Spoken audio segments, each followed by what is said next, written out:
Muy buenos días. Vamos a dar inicio a la sesión del día de hoy para continuar con las temáticas que estamos tratando en este curso. ¿Sí? Vamos a iniciar el compartir pantalla para que puedan ir visualizando eh, las temáticas que vamos a discutir en la sesión de hoy.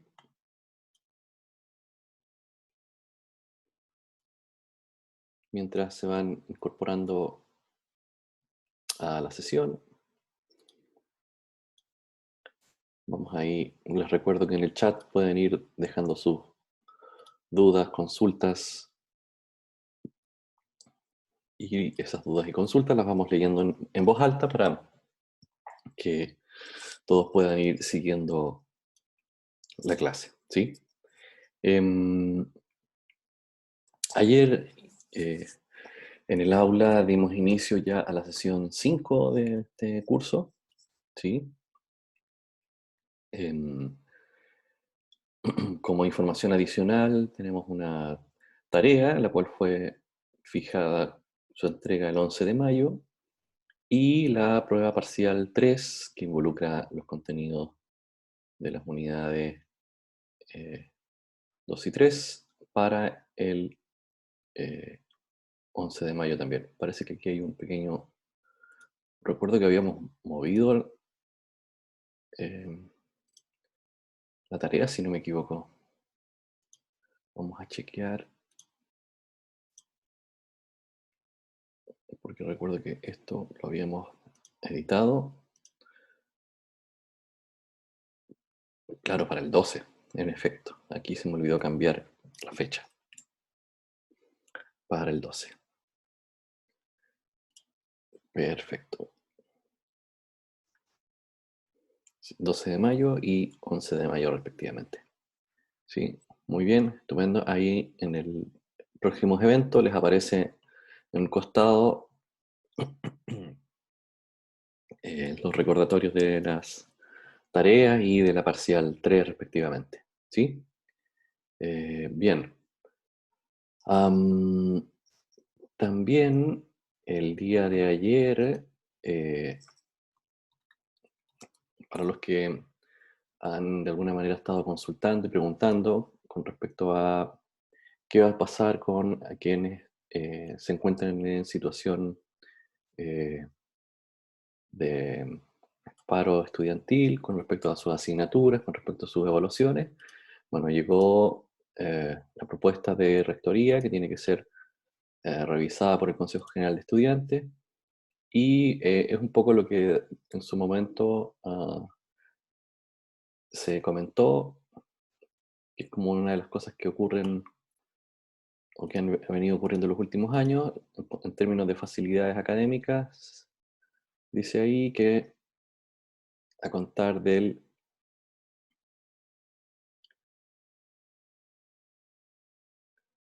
Ahí está. A contar del 4 de mayo, es decir, ayer, se puede hacer ya el retiro de las asignaturas, ¿sí? Ah, a través de un formulario especial en la Dirección de Procesos Docentes, y también se pueden retirar sin expresión de causa con un plazo inclusive excepcional que también inicia del 6 al 24 de julio, ¿sí? Para que les comenten a sus compañeros que está ahí esa alternativa, ¿sí? Y bueno, eso significa que el próximo semestre tendrán que cursar nuevamente esta asignatura, ya sea con el profesor Patricio Leighton, Rodrigo Enríquez o Paula Pres. ¿Sí? ¿De acuerdo? Bien. Para entonces continuar con el desarrollo de nuestra asignatura, el día de ayer arrancamos ya revisando ideas claves, ideas principales con respecto a los sólidos, ¿sí? Como este estado de agregación que tiene la característica y la particularidad de ofrecer resistencia, ¿sí? A cambios de forma y cambios de volúmenes. Y miramos básicamente que hay de dos tipos, ¿sí? Aquellos sólidos que son de carácter cristalino y aquellos son de carácter amorfo, ¿sí? Mientras los de carácter cristalino están idealmente dispuestos en una forma regular y ordenada, en forma de red, los amorfos están dispuestos sin ningún orden, aunque la mayoría de ellos son hechos con una mezcla de diminutos cristales. Y estuvimos revisando los cuatro principales tipos de eh, cristales iónicos, covalentes, moleculares y metálicos, que sus nombres básicamente derivan de el tipo de enlace, ¿sí? O el tipo de interacción que hay allí conformando dicha sustancia, ¿sí? Revisamos las características que tienen, ¿sí? Los cristales iónicos, ¿sí? En cuanto a sus puntos de fusión, propiedades eléctricas y de transferencia de calor entre ellos. Em, Estuvimos estudiando los cristales covalentes, también revisamos sus propiedades, ¿sí? Luego revisamos los cristales moleculares, ¿sí? Que básicamente se forman producto de la interacción entre moléculas, ¿sí? Eh, Todas ellas derivadas de las fuerzas de Van der Waals. Y finalmente estuvimos revisando cristales metálicos, ¿sí? Donde allí básicamente la estructura, ¿sí? Responde a enlaces prácticamente metálicos, ¿sí? Bien. Y alcanzamos a ver algunos ejemplos de formación de cristales, ¿sí? Em, Referidos al área de la química industrial, otros referidos a el área de la bioquímica, y nos quedamos precisamente acá, ¿sí? Que tiene que ver con am, el tema que tiene que ver que un cristal se forma a partir de un motivo, ¿sí? Que es la unidad del material que se repite periódicamente, más un esquema de repetición, y estas dos cosas nos van a dar como origen un cristal, ¿sí? Y allí entonces, dependiendo del tipo de, dependiendo del tipo de red, ¿sí? Es decir, dependiendo del esquema de repetición o motivo, ¿sí? Este esquema de repetición y motivo tiene eh, lo que se conoce como am, traslaciones, ¿sí? Y ángulos, ¿sí? Y en el conjunto de traslaciones y ángulos, ¿sí? Nos aparecen básicamente lo que se conocen como sistemas cristalinos o redes de Bravais, y allí hay aproximadamente 14 configuraciones, ¿sí? Donde la más común y más conocida son los sistemas cristalinos cúbicos, ¿sí? Eh, que pueden ser llamados primitivos, ¿sí? O pueden ser cúbicos con un átomo centrado en su interior, o con uno o más átomos centrados en las caras de dicho cubo. Tenemos figuras tetragonales, ortorrómbicas, hexagonales, monoclínicas, triclínicos y triagonales respectivamente. Tenemos una pregunta, dice, profe, en el cristal molecular decía que cada molécula mantiene su propia identidad. ¿Se refiere a que sus propiedades no cambian? En efecto, eh, volvemos un poquito atrás para responder esa pregunta. Eh, Así es, los cristales moleculares son sólidos formados por conjuntos de moléculas unidas entre sí por fuerzas intermoleculares, ¿sí? Cada molécula mantiene su propia identidad, ¿sí? Es decir, eh, la molécula sigue siendo, digamos, como son solamente fuerzas intermoleculares las que están uniendo a moléculas, ¿sí? Entonces cada molécula mantiene por sí misma su propia identidad, ¿sí? Es decir, no cambia su estructura, no cambia absolutamente nada, ¿sí? En cambio, en un cristal por ejemplo, covalentes, si se fijan, hay un cambio de estructuras dependiendo de el tipo de interacción que éste tiene. Y en el caso del iónico, ¿sí? Los iones para conformar el cristal cambian sus disposiciones, ¿sí? Un tema de posición y orden, ¿sí? Muy bien. Entonces estábamos hablando de sistemas cristalinos, ¿sí? Dentro de los sistemas cristalinos tenemos sistema cúbico, es decir, que dentro del cubo, cada átomo, o ion en este caso, ocupa un vértice del cubo, es decir, ahí se posiciona, ¿sí? En cambio, por ejemplo, en una cúbica centrada en el cuerpo vamos a tener un átomo central, ¿sí? Rodeado de ese átomo central por otros átomos o iones que se van a ubicar también en los vértices del cubo, y cúbica centrada en las caras, donde vamos a tener también átomos, ¿sí? En las caras, centradas en las caras de dicho cubo, ¿sí? Y aquí nos quedamos ayer para pasar ya a la determinación de átomos por celda de unidad. Es decir, el número de átomos por celda va a depender de las posiciones que estos se ubiquen dentro de la red, ¿sí? Así, por ejemplo, habíamos dicho que si el átomo se encuentra en el centro de la red, ¿sí?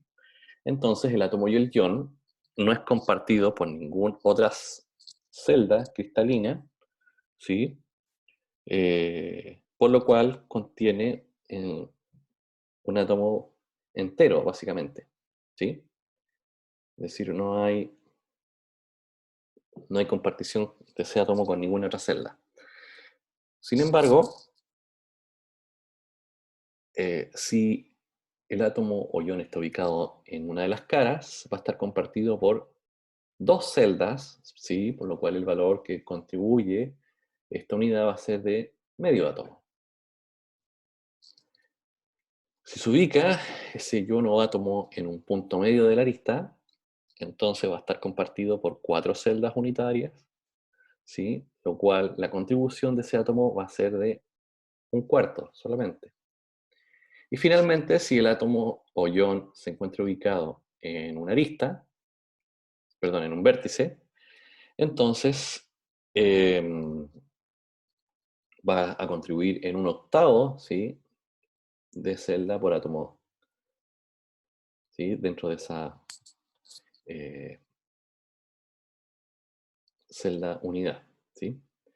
Entonces, veamos acá cómo esto se aplica, ¿sí? Cómo, para qué nos sirve, cómo lo podemos visualizar, cómo lo podemos eh, comprender, ¿sí?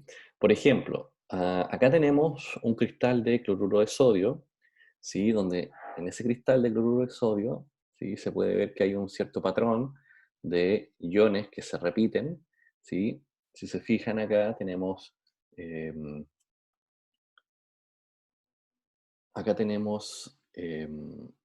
un corte, ¿sí? Donde podemos visualizar eh, que la estructura, ¿sí?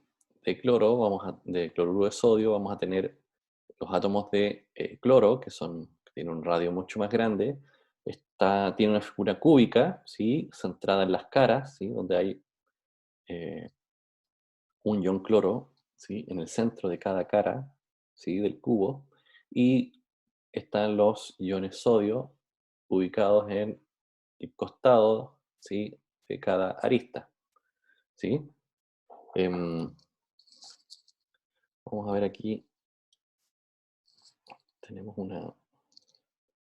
una página para poder visualizar.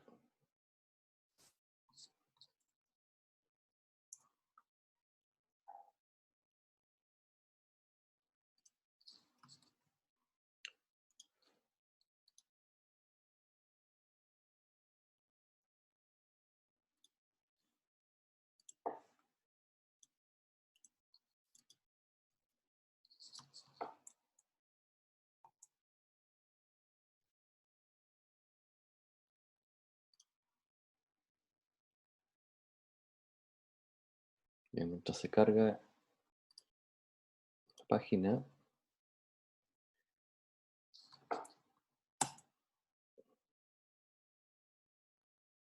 la página de publicidad ahí entre medio. Em,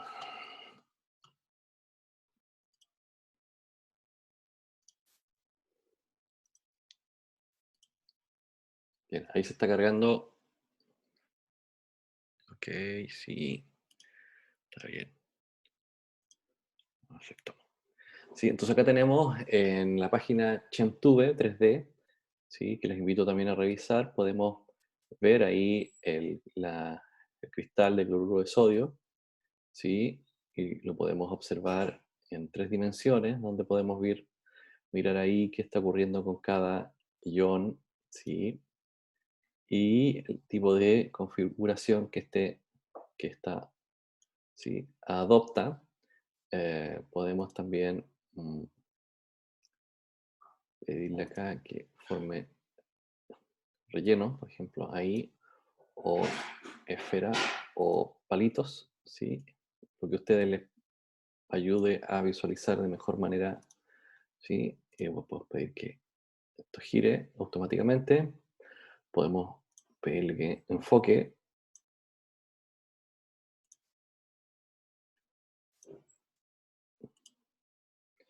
Eh, Quitamos el enfoque. Podemos pedirle que...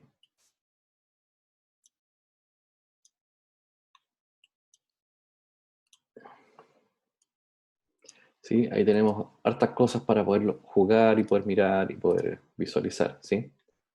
Si se fijan acá, nos aparece el número de coordinación, ¿sí? Que ya lo vamos a ver qué significa el número de coordinación, ¿sí? Y también hay otras estructuras relacionadas también con la misma forma que ustedes pueden ahí también chequear, mirar. Es decir, esta página tiene bastante información y que les ayuda a poder mirar de mejor forma, ¿sí? En 3 dimensiones qué está pasando con el sólido, ¿sí? Podemos alejar, podemos acercar, podemos cambiar de forma de representación, cosa que la forma de representación ahí nos ayude a poder visualizar de mejor forma el cristal y la disposición de los iones de sodio y cloro, en este caso, en este sólido cristalino iónico, ¿sí? ¿Preguntas? ¿Dudas? ¿No? Bien, los invito a que revisen Chemtube, ahí tienen eh, distintas, digamos, configuraciones para poder revisar, chequear, mirar. Tienen no solamente sustancias inorgánicas, sino que también orgánicas, polímeros, ¿sí? Para poder chequear, revisar y mirar, ¿sí? Bien, volvemos acá entonces a la presentación y entonces la idea aquí es que, por ejemplo, uno puede demostrar que la estructura, que sí, que tiene el cloruro de sodio, es consistente con su fórmula, ¿sí? NaCl, es decir, NaCl, una relación 1:1, ¿sí? ¿Cómo? Entonces, en la figura se muestran 14 iones cloro y 13 iones sodio, ¿sí? Entonces, uno dice, ok, posición. ¿Cuántos números de iones hay en el centro? Si recuerdan que el átomo o ion que se encuentra en el medio de la arista es, ¿cuánto dijimos? Un cuarto. Entonces, si yo sumo un cuarto más un cuarto más un cuarto más un cuarto, eso me da 1. Por tanto, en la posición central tendríamos, en la posición central del cubo, tendríamos entonces un ion, o perdón, un ion en este caso eh, sodio. Y en la posición central, ¿cuántos iones cloros tendríamos? ¿Sí? En el centro, ¿sí? No se ve porque el átomo está metido en la cara, ¿sí? No está en el centro. Por tanto, tendríamos 0. Centros de cara. No hay sodios en el centro de la cara, pero sí hay iones cloro en el centro de la cara. ¿Cuántos? Tendríamos 1, 2, 3, 4, 5, 6, ¿sí? Por centros de, centros de cara. si cada centro de cara contribuye un medio, entonces tendríamos 3 átomos o iones de cloro. Centros de arista. ¿Cuántos centros de arista tendríamos? Tendríamos que contarlos. Vamos, 1, 2, 3, 4, 5, 6, 7, 8, 9, 10, 11 y por detrás 12, ¿sí? Por un cuarto que contribuyen, entonces tenemos 3. En el vórtice tendríamos 0 y 1 respectivamente. Si sumamos en total, tendríamos iones sodio, 4 en total, iones cloro, 4 en total, ¿sí? Y como si esto lo simplificamos por 4, significa que entonces tendríamos 1 y 1, que es consistente con la eh, fórmula del cloro. ¿Sí? ¿Es claro? ¿Preguntas? ¿Dudas? ¿No? Bueno, veamos otro caso. La fórmula del cloruro de cesio. ¿Sí? Acá también tenemos una página donde podemos ver y revisar el cloruro de cesio. ¿Sí?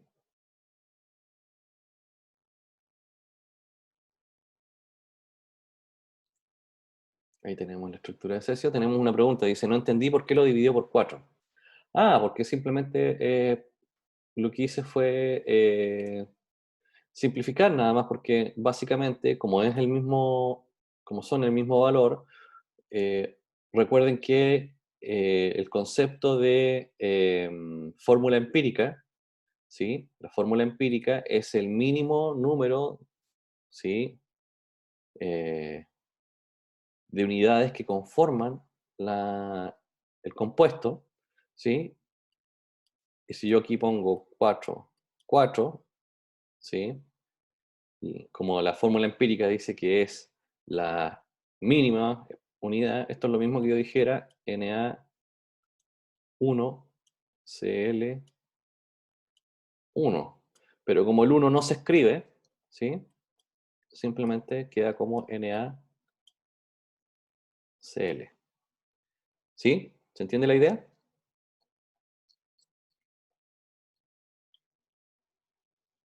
¿De acuerdo?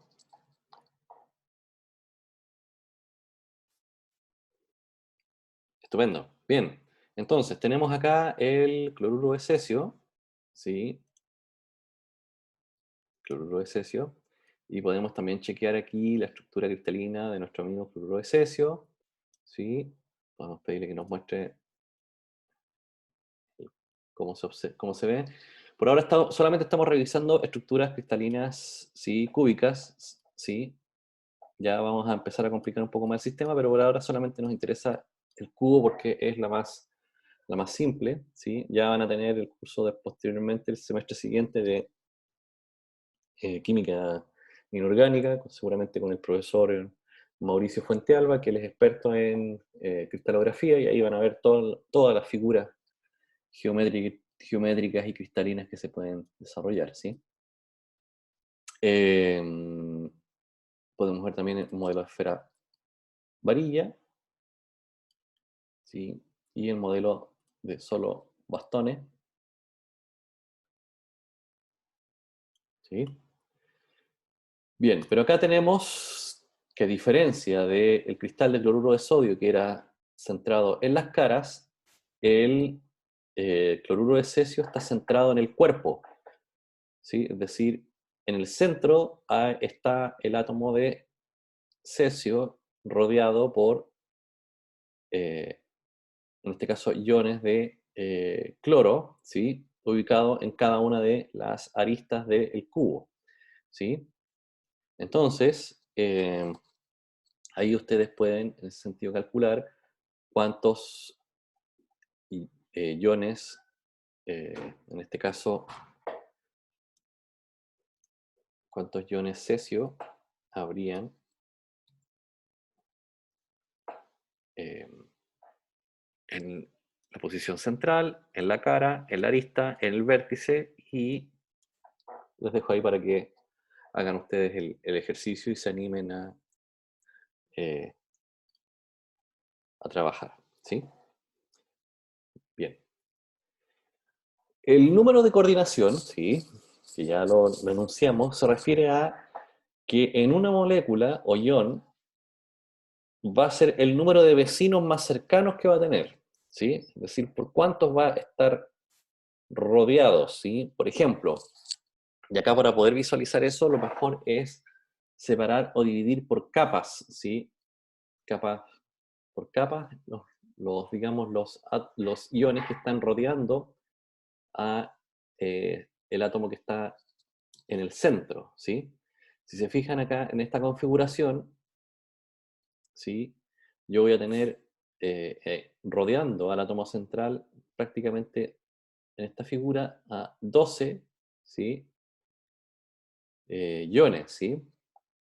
Um, Acá, por ejemplo, nos pueden ver mejor en la figura de la derecha, donde tenemos 1, 2, 3, 4, 5, 6, 7, 8, 9, 10, 11, 12 iones o átomos, ¿sí? Rodeando, ¿sí? Al átomo central, ¿sí? Por tanto, en este compuesto, en esta configuración, ¿sí?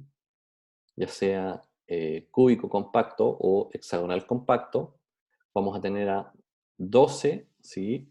Moléculas o iones, ¿sí? Eh, alrededor de un átomo central, ¿sí? Por tanto, su estado de coordinación es 12, ¿sí? Porque tiene 12, digamos, átomos rodeando a ese átomo central, ¿sí? Y entonces acá tenemos, por ejemplo, distintas configuraciones, ¿sí? Por ejemplo, acá tenemos una configuración, una coordinación de 4 iones, porque tenemos 4 iones rodeando un átomo central. Acá tenemos una configuración de 6 iones, porque tenemos 6 iones rodeando un átomo central. Acá tenemos una coordinación de 8, porque tenemos 8 iones rodeando un átomo central. Y acá tenemos 12, ¿sí? Porque son 12 iones rodeando un átomo central, ¿sí? Mayoritariamente esos son los valores que se dan aproximadamente, ¿sí? Esta es como la tendencia en estado de coordinación, 4, 6, 8 y 12 respectivamente, ¿sí? Si se recuerdan estas figuras, ¿sí? Estas figuras también guardan relación con la teoría de pares electrones de la capa de valencia, donde a partir de ahí uno podía estimar la geometría, ¿sí? Esto también guarda relación con ello, pero acá en vez de que sean eh, los pares electrones los que ocupan una posición en la figura, acá son átomos, ¿sí? O en este caso iones, ¿sí? Los que van a ocupar eh, las posiciones para generar la repulsión mínima y con ello eh, conformar la figura, ¿sí?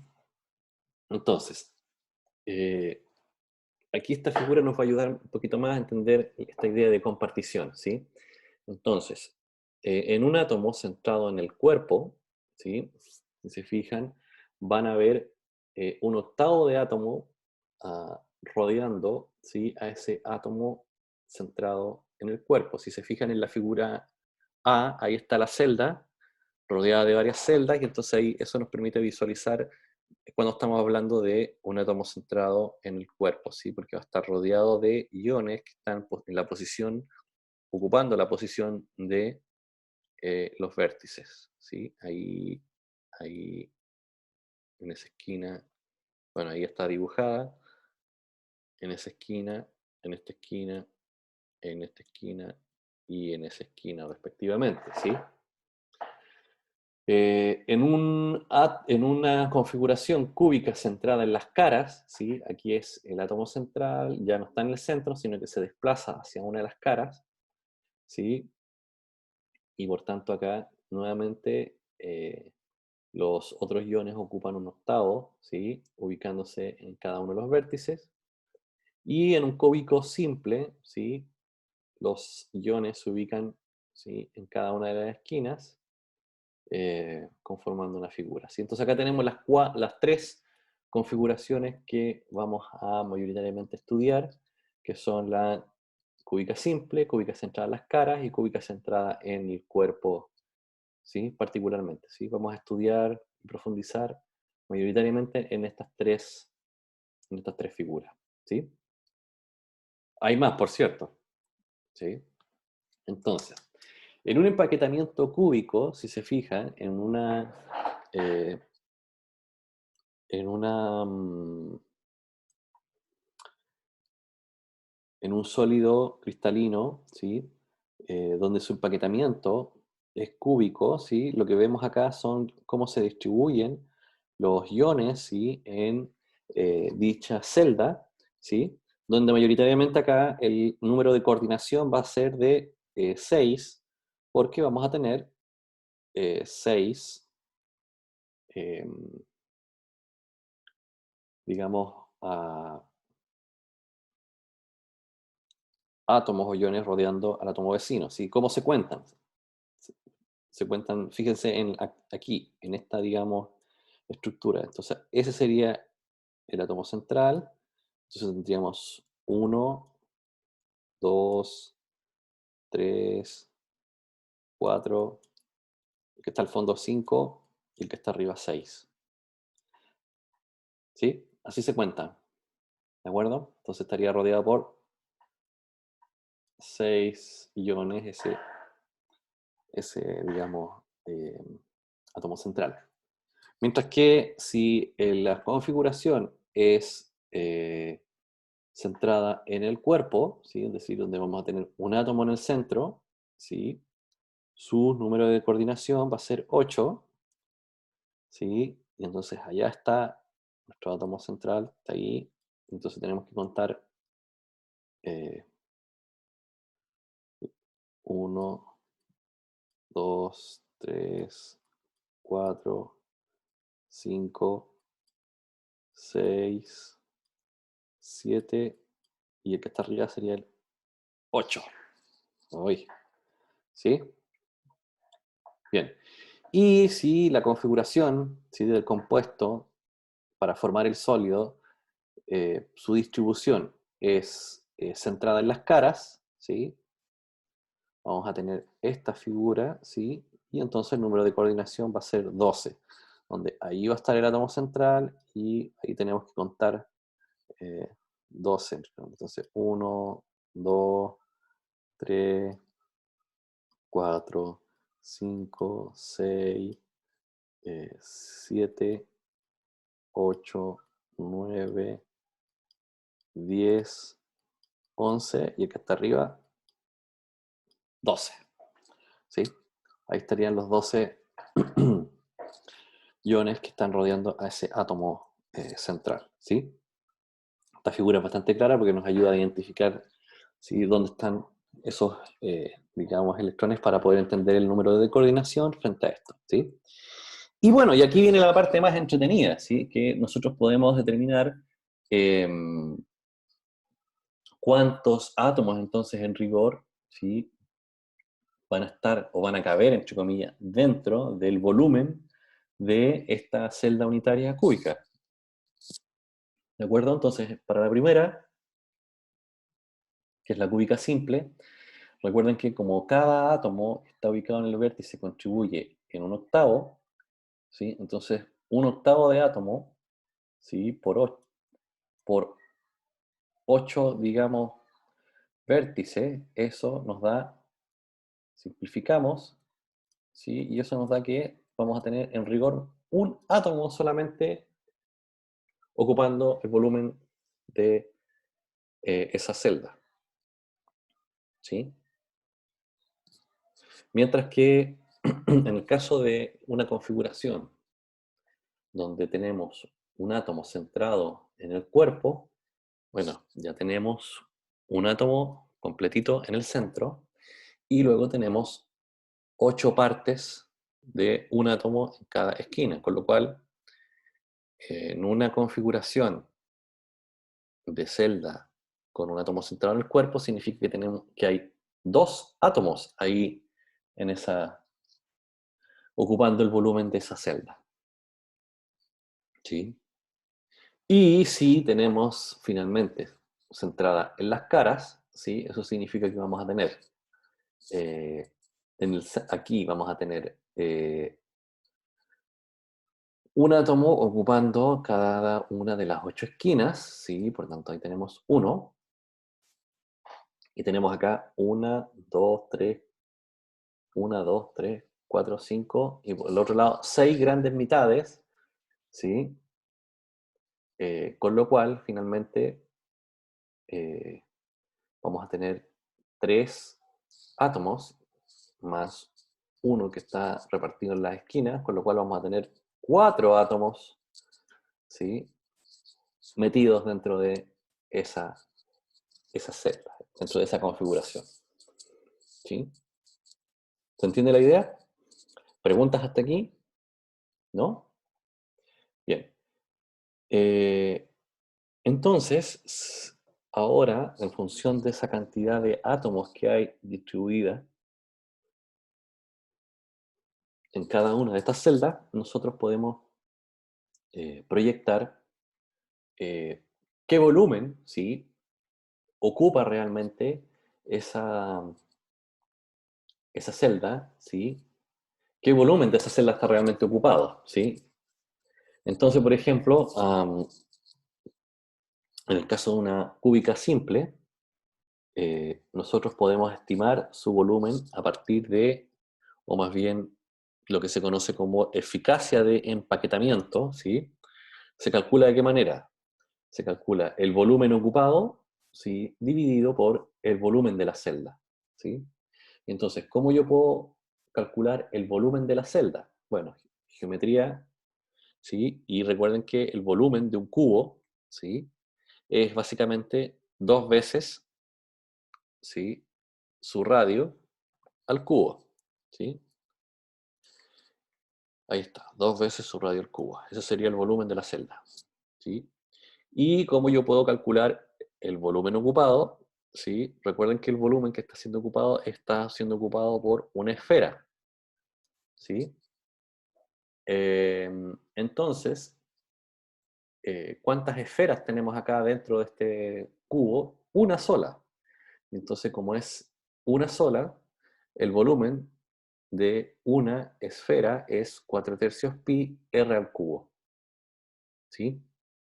Entonces, si hacemos los cálculos, ¿sí? Recordemos que el número de coordinación para unas cúbicas simples es 6, lo que significa que vamos a tener un átomo, ¿sí? La relación entre la longitud de arista y el radio del átomo es 2 veces su radio, por tanto el volumen de la celda es el área al cubo, y eso nos permite calcular que al resolver esta ecuación nos va a dar que en rigor ese átomo, ¿sí? Ocupa solamente un 52% de la celda, ¿sí? El resto eh, queda vacío, no queda ocupado. Tenemos una pregunta, dice, ¿siempre valdrá eso el volumen de una esfera? Sí, porque en geometría así se calculan los volúmenes de una esfera, ¿sí? Eh, eso no va a cambiar, excepto cambia cuando ¿qué? Cuando acá adentro ya no hay un átomo, ¿sí?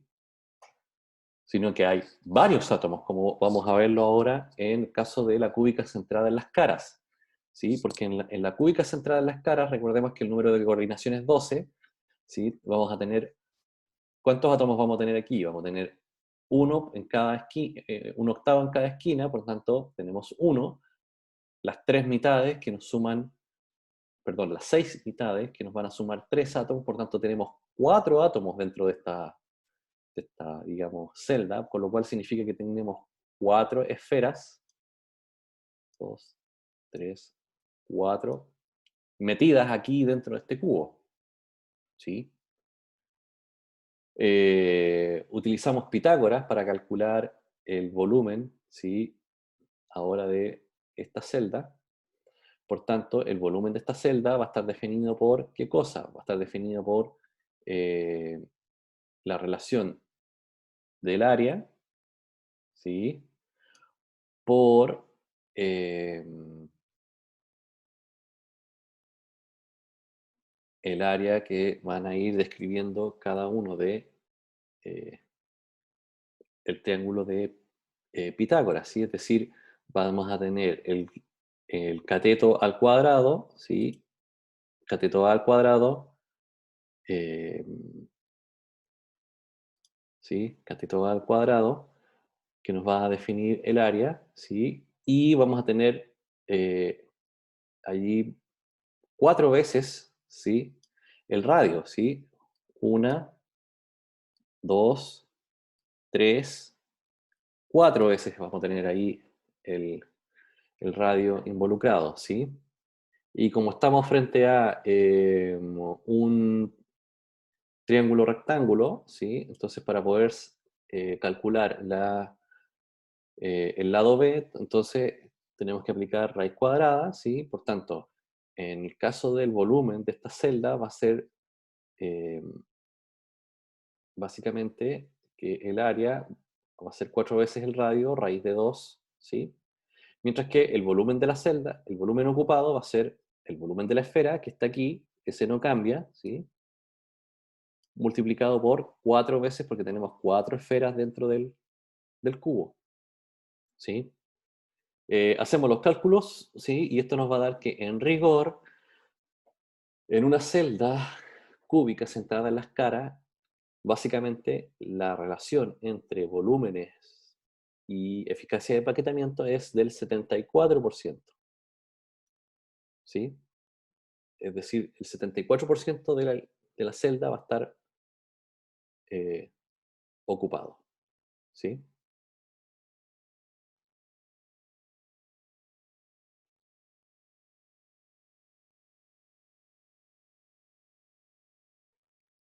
Bien. Y finalmente,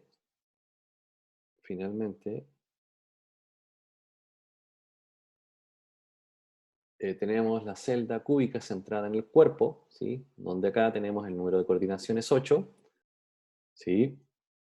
Los átomos por celda, vamos a tener eh, 8, digamos, mitades, ¿sí? En cada arista, ¿sí? Más el átomo central significa que vamos a tener dos esferas acá dentro de este cubo, ¿de acuerdo? Em, y como vamos a tener 4 esferas, entonces, perdón, 2 esferas, el volumen de esta celda, ¿sí? Va a estar definido por eh, también, nuevamente acá, Pitágoras, ¿sí? En la relación para el radio, ¿sí? Del átomo, entonces vamos a tener los catetos al cuadrado, ¿sí? Lo que nos va a dar 2 veces cateto cuadrado, ¿sí? También nuevamente acá vamos a tener 4 veces el radio, uno, 2, 3, 4 veces el radio, ¿sí? Por raíz de 3, ¿sí? Eh, y entonces el volumen ocupado va a estar definido por el volumen de la esfera, ¿sí? Eh, por 2 veces el átomo, ¿sí? Y bueno, cuando el volumen de la celda sabemos que es A al cubo, pero como para calcular el volumen de la celda tenemos estas relaciones, entonces significa que A entonces es 4R raíz de 3, que es lo que va a ser reemplazado en esta figura, ¿sí? Calculamos los valores, ¿sí? Y esto nos va a dar que eh, el empaquetamiento de esta celda es del 68%, ¿sí? Tenemos preguntas. Dice, ¿siempre valdrá eso para el volumen de la esfera? Sí, el volumen de la esfera siempre es 4 tercios pi r cubo, ¿sí? Pero eso siempre hay que multiplicarlo por el número de átomos que va a haber dentro de la celda. Otra pregunta. Profe, ¿de dónde salió 64R? Seguramente es de acá atrás. Ah, claro. Lo que pasa es que aquí eh, como el área es A al cubo, ¿sí? Y A es toda esta expresión, ¿sí? Si nosotros metemos esto aquí y resolvemos el cubo, 4 al cubo son 64, ¿o no? ¿Sí o no? Si yo multiplico 4 al cubo, ¿no es 64? Bueno, ahí está. No sé si respondo el por qué, de dónde salió el 64R. ¿Sí? Bien. ¿Preguntas, dudas, consultas? ¿Hasta aquí se entiende? ¿Es claro? Es muy importante. Hemos ido bastante, creo que paso a paso, bien lento. Pregunten si tienen dudas.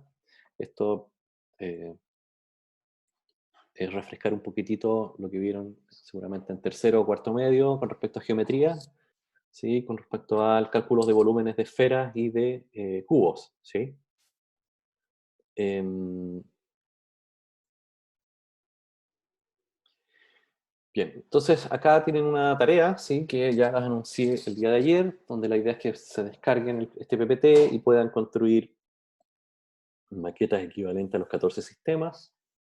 Eh, para ello ustedes pueden recurrir a o hacer maquetas o usar el software. Em, hacer con ello un pequeño informe. Ahí están los criterios de evaluación. 2 puntos por correspondencia entre el contenido científico y los diagramas, 2 puntos por correspondencia entre el contenido científico y los ejemplos que ustedes seleccionen, puntaje por orden, presentación y ortografía, y puntaje por participar. Que hay que corregir esto porque ya no es el lunes, sino que esto se entrega dijimos el martes.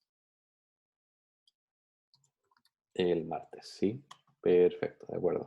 Muy bien. Entonces, volviendo acá. Entonces, para qué tanta geometría? ¿Sí? Ustedes se preguntarán. Bueno, porque a partir de la geometría, uno puede, a partir de la utilización de rayos X, determinar un radio atómico, ¿sí? Por ejemplo, dice, a temperatura ambiente, el hierro cristaliza en una estructura cúbica centrada en el cuerpo. Mediante difracción de rayos X se determinó que la longitud de la arista, según la figura, es de 287 picómetros. Profesora, ¿a qué se refiere por participar en el informe? Nada, que tienes un punto de base por participar, por hacer el trabajo. A eso se refiere.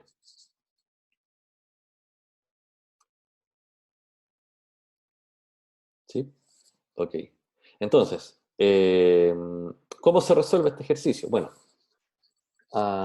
si nos están diciendo que ¿qué nos está diciendo el ejercicio? Nos está diciendo que nos dice que el hierro cristaliza en una estructura cúbica centrada en el cuerpo. Ya tenemos un dato.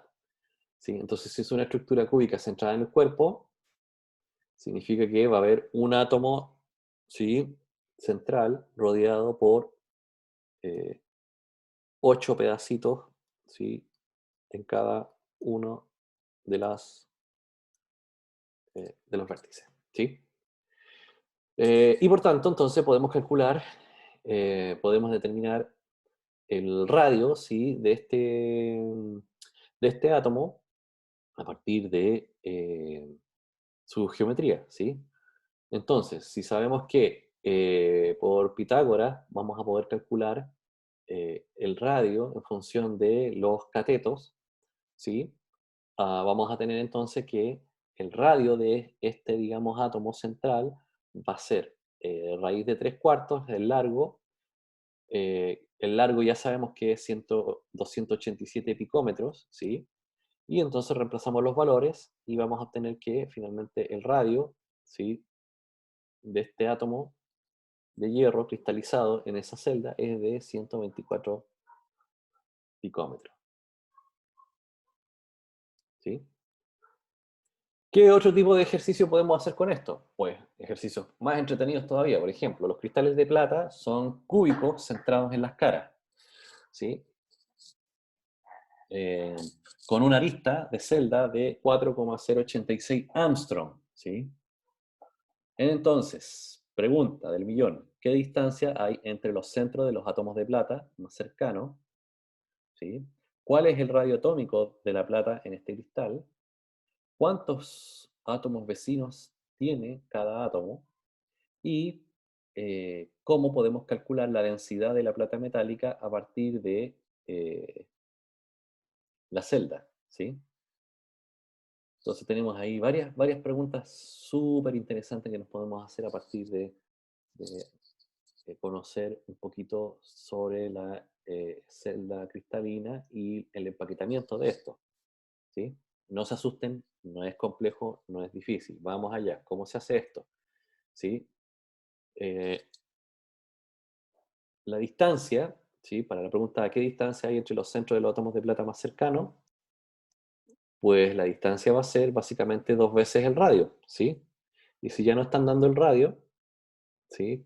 Si nos están diciendo que la arista es de eh, 2,086, entonces simplemente va a ser la mitad, es decir, 2,889 Armstrong, ¿sí? ¿Cuál es el radio atómico de la plata en este cristal? Bueno, el radio atómico va a ser básicamente raíz de 2 veces la arista dividido por 4 veces, porque tenemos acá 1, 2, 3, 4. Lo hacemos con otro color para que se vea mejor. Eh, ahí. 1, 2, 3 y 4. ¿Sí? Entonces va a ser 1,4 Armstrong. ¿Cuántos vecinos más cercanos tiene cada átomo? Bueno, como estamos hablando entonces de una celda centrada en la cara, entonces una celda centrada en la cara, su número de coordinación es 12, por tanto van a haber 12 átomos.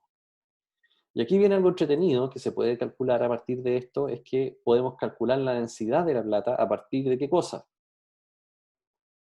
Del número de átomos que hay dentro de la celda, el volumen que esto ocupan, y recuerden que la densidad, ¿sí? Es básicamente la relación de cantidad de sustancia que ocupa un volumen determinado. ¿Sí o no? Por tanto, nosotros podemos calcular la masa, ¿sí? ¿Cuántos átomos hay? Hay 4, ¿sí? En cada celda tenemos un mol de plata, cada mol es de 107,87 gramos mol de plata, por tanto vamos a tener 7,1 por 10 elevado a 22 gramos de plata por celda, ¿sí? Y ahora calculamos el volumen, ¿sí?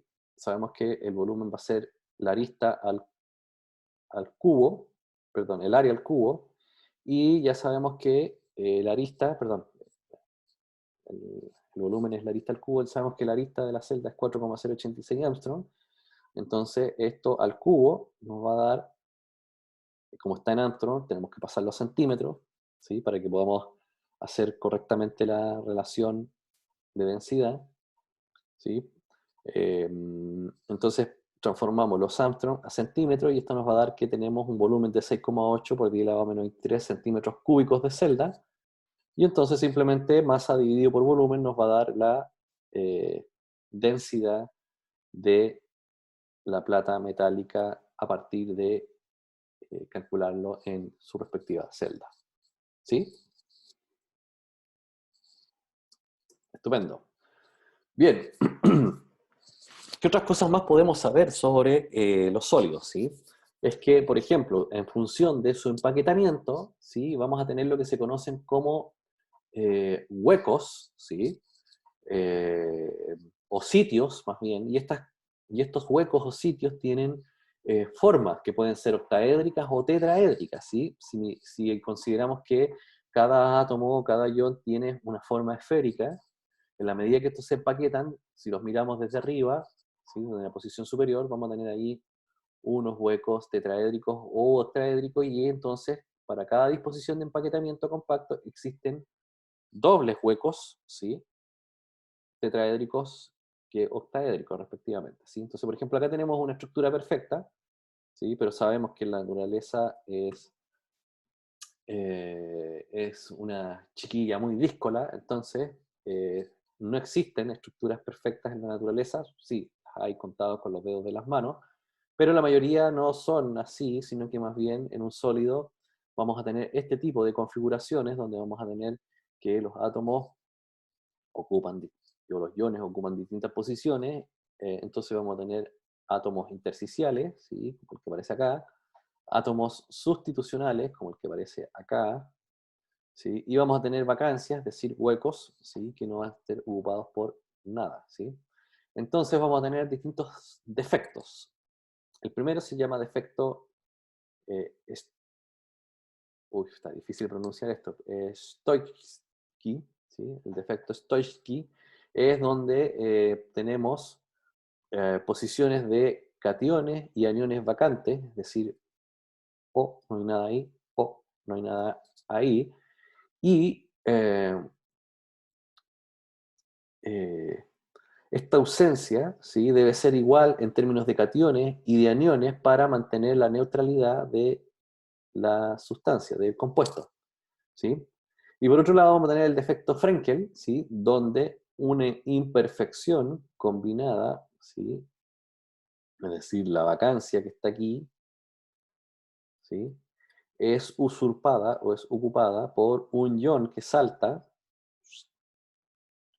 ¿sí? Dentro de la red y ocupa este sitio intersticial, dejando entonces una vacancia donde estaba antes el inserto, ¿sí? Eso se llama defecto Frenkel, ¿sí?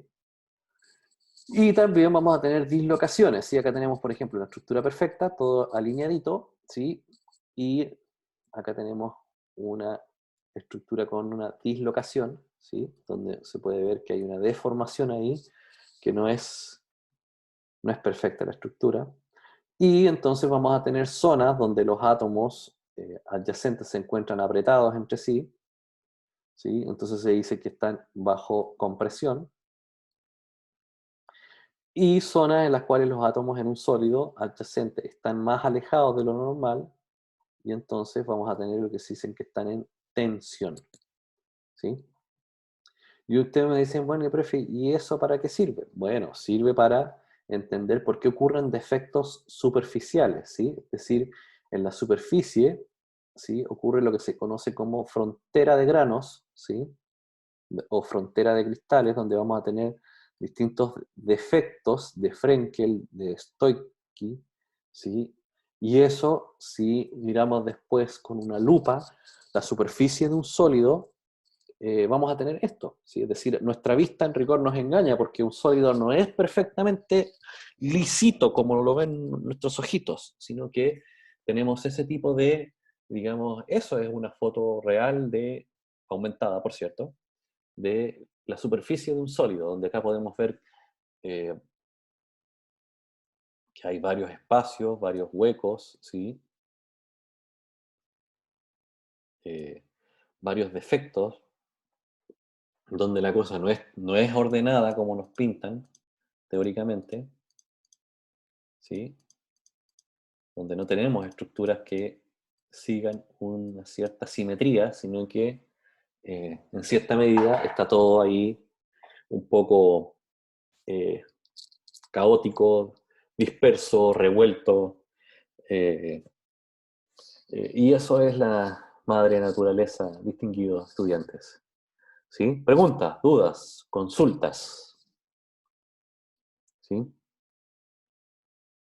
Y uno dice, bueno, profe, ¿y esto para qué puede servir? Bueno, esto para los químicos industriales que se dediquen posteriormente a la elaboración de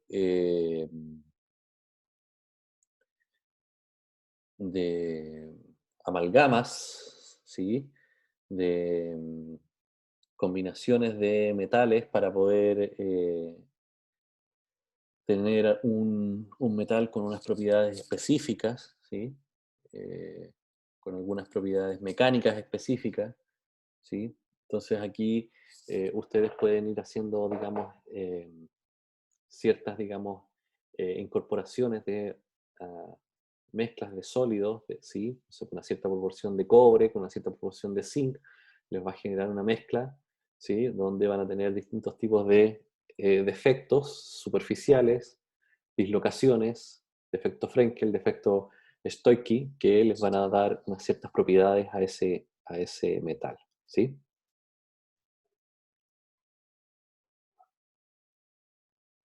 Dice, pregunta, profe, ¿nos podría subir algún material que sea como de fórmulas que se ocupan para poder calcular lo de los cubos, así como para tenerlo todo en una lista y poder entenderlo mejor? Sí, les voy a subir ejercicios resueltos, ¿sí? De, de lo anterior para que ustedes tengan ahí más ejercicios para mirar, para estudiar, para poder revisar más ejemplos de cómo se calculan la eficacia de empaquetamiento, ¿sí? Con respecto a una cúbica simple, con una cúbica centrada en las caras y con una cúbica centrada en el cuerpo, ¿sí? Por ahora, solamente en este curso de química general, hacemos una revisión sobre eh, la sistema cristalino cúbico, porque después cuando estén en química inorgánica van a ver ya las otras, digamos, configuraciones, y ahí se van a entretener porque ahí ya son otras formas de calcular los volúmenes de cada una de esos sistemas, ¿sí? Sobre todo para los químicos industriales que después tienen una química inorgánica distinta a la que pueden tener los bioquímicos y particularmente los profesores también ahí van a tener otros elementos, ¿sí? Más preguntas, más dudas, más consultas, ¿sí? ¿No? Bien, les recuerdo que en el aula ya está también la clase de ayer grabada y subida para que la puedan chequear, mirar y revisar. También ya está, para si quieren entrar a mirar y revisar, la sesión de mañana que tiene que ver con cambios de fase, es decir, mañana vamos a revisar que cuáles son, digamos, las características de las transferencias de calor entre líquidos, sólidos y gases, y cómo, dependiendo de esto, vamos a tener un estado de agregación u otro. ¿Sí? ¿De acuerdo? Eh, toma anotación de sus compañeras o compañero que está pidiendo más ejercicios sobre esto, que ya los van a tener subidos en el transcurso del día de hoy. Y no sé si hay más dudas, consultas, solicitudes, peticiones en el chat.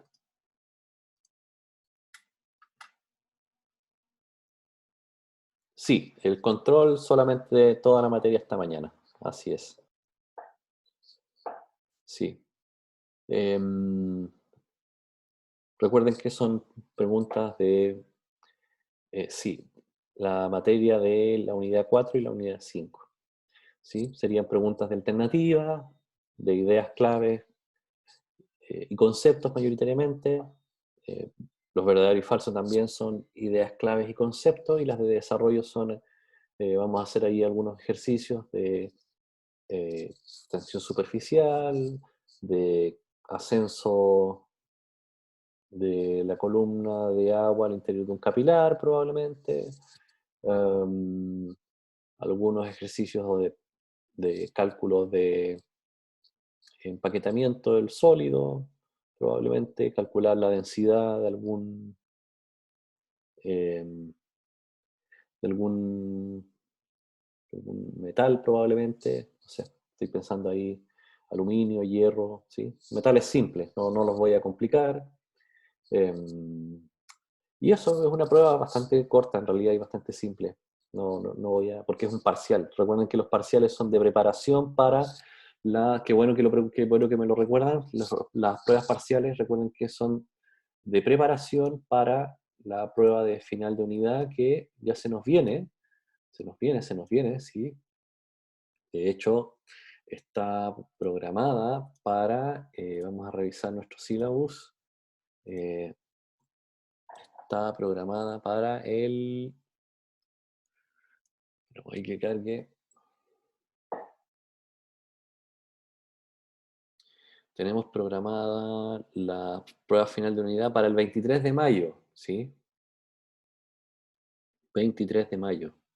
Sí, en rigor nos están quedando, vamos bastante bien al día con nuestro sílabus, con nuestro programa, ¿sí? Estamos cumpliendo el programa que nos habíamos propuesto, ¿sí? Si se fijan, hoy estamos terminando de ver ya eh, celda unitaria, mañana diagrama de fase, la prueba parcial 3 y ya la otra semana arrancamos con la segunda parte de este curso, que tiene que ver ya con disoluciones, ¿sí? Y ya nos quedarían poquitas clases, nos quedarían solamente la próxima semana, que nos quedarían 3 semanas del mes de mayo, y después en junio son 3 semanas, porque recuerden que la semana del 9 de junio eh, es una semana libre, que no tienen clases por un tema que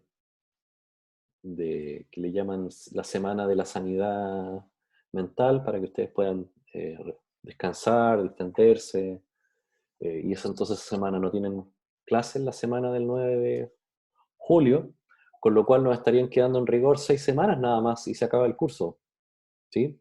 Así que gracias por seguir eh, atendiendo a las temáticas de este curso, y así como seguimos con este ritmo, yo creo que vamos a alcanzar a revisar todas las temáticas que están eh, previstas y programadas para llegar a buen término de esta asignatura con los que están participando, ¿sí?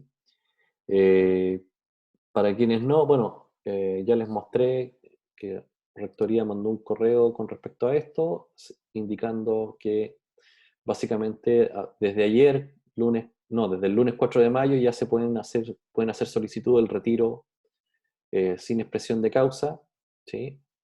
De la asignatura, ¿sí? Los que están ahí hace ya casi más de un mes sin participar, sin seguir el curso, así que ahí tienen ya una vía de finalización de bueno, al menos de esta asignatura. Si es que la quieren retirar, ahí ya tienen ya una opción, ¿sí? Bien, quedamos hasta acá entonces. Tenemos una pregunta final, dice, en esa final de unidad, ¿qué entraría? En la final de unidad entra la parcial 1, 2 y 3, ¿sí? Sí, esa es una prueba que involucra, sí, la materia de las unidades, perdón, unidad 1, 2, 3, 4 y 5. Sí, sí, en la del 23 de mayo. Es la de final de unidad, en esa entra la parcial 1, todo lo que hemos visto en la parcial 1, la parcial 2, la parcial 3, que involucra las unidades 1, 2, 3, 4 y 5. Entonces la materia que se viene de estequiometría, ¿no? Sí, pero es de estequiometría en soluciones, ¿sí? Porque la lógica es que hemos visto estados de agregación de la materia, gas, líquido y sólido, y ahora vamos a partir viendo la próxima semana, ¿sí? Lo que tiene que ver con la unidad de soluciones, que es la interacción entre el estado de agregación líquido con el estado de agregación sólido, y ahí vamos a repasar bastante estequiometría de, y unidades de concentración, ¿sí? Que son cosas que ustedes de alguna manera vieron también en su época escolar, en segundo medio particularmente, ¿sí?